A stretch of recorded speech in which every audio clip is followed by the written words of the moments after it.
industrious, if not accomplished. He could produce a cup of tea and 3 or 4 hot pancakes within 10 minutes after a halt was ordered, for which I was most grateful, as I was almost always hungry after a long march. Ferajji sided with Baraka against Bombay in Unyoro, and when Speke took Bombay's side of the question, Ferajji, out of love for Baraka, left Speke's service, and so forfeited his pay. Maganga was a Manyamwezi, a native of Mkwenkwe, a strong, faithful servant, an excellent pagazi with an irreproachable temper. He it was who at all times on the march started the wildly exuberant song of the Wanyamwezi porters, which, no matter how hot the sun or how long the march, was sure to produce gaiety and animation among the people. At such times all hands sang with voices that could be heard miles away, which made the great forests ring with the sounds, which startled every animal, big or little, for miles around. On approaching a village the temper of whose people might be hostile to us, Maganga would commence his song, with the entire party joining in the chorus, by which mode we knew whether the natives were disposed to be friendly or hostile. If hostile or timid, the gates would at once be closed, and dark faces would scowl at us from the interior. If friendly, they rushed outside of their gates to welcome us, or to exchange friendly remarks.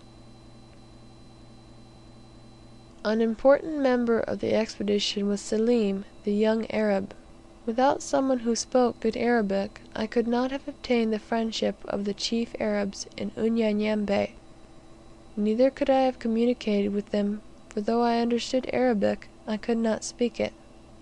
I have already related how Kalulu came to be in my service, and how he came to bear his present name.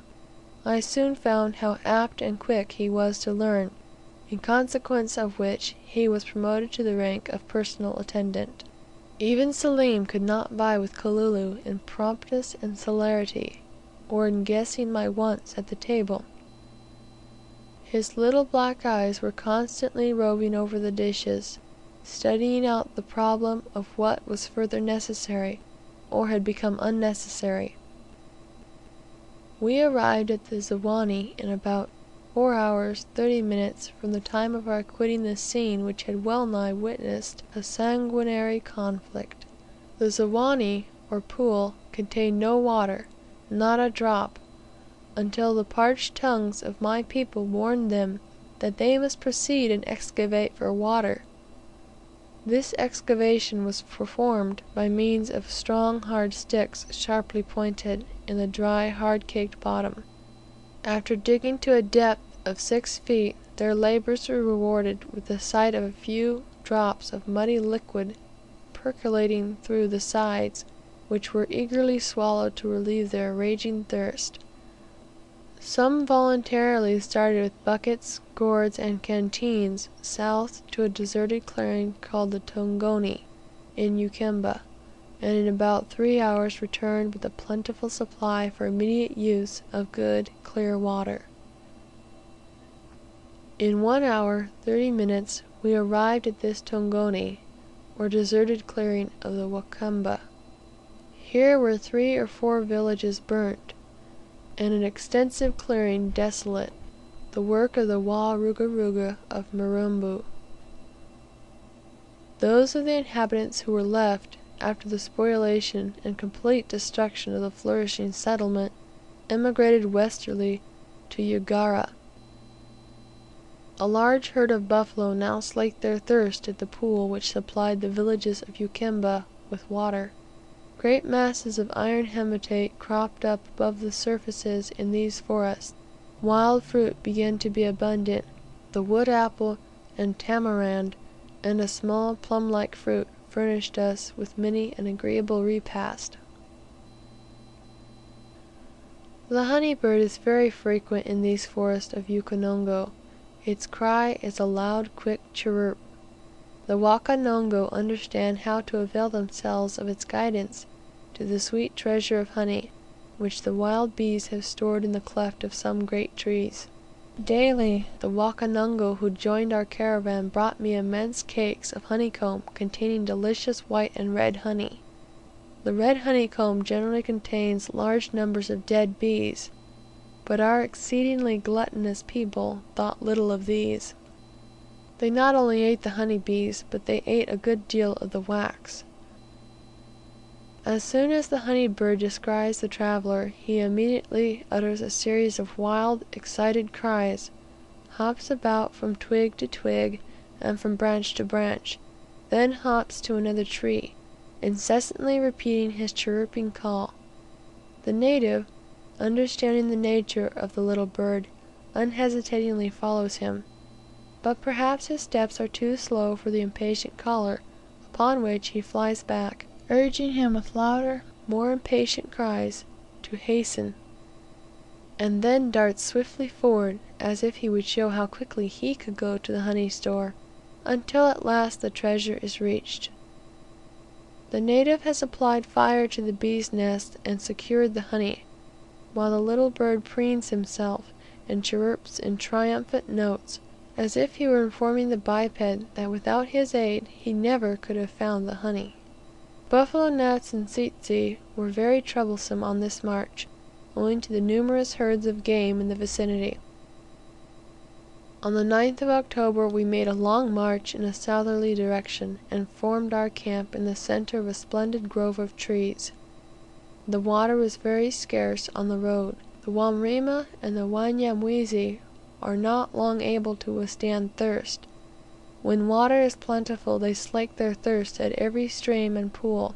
When it is scarce, as it is here and in the deserts of Maranga and Magunda Makila, long afternoon marches are made, the men previously, however, filling their gourds so as to enable them to reach the water early next morning.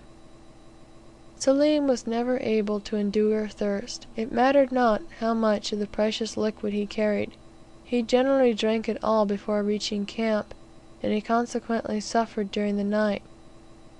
Besides this, he endangered his life by quaffing from every muddy pool, and on this day he began to complain that he discharged blood, which I took to be an incipient stage of dysentery. During these marches, ever since quitting Uganda, a favourite topic at the camp fires were the Wa Ruga Ruga and their atrocities, and a possible encounter that we might have with these bold rovers of the forest. I verily believe that a sudden onset of half a dozen of Mirambo's people would have set the whole caravan a running. We reached Marefu the next day, after a short 3 hours' march. We there found an embassy sent by the Arabs of Unyanyembe to the southern Watutu, bearing presents of several bales, in charge of Hassan the Mseguhha. This valiant leader and diplomatist had halted here some 10 days, because of wars and rumours of wars in his front. It was said that Mbogo, Sultan of Mbogo in Ukonongo, was at war with a brother of Manwa Sera, and as Mbogo was a large district of Ukonongo, only 2 days' march from Marefu, fear of being involved in it was deterring old Hassan from proceeding. He advised me also not to proceed, as it was impossible to be able to do so without being embroiled in the conflict.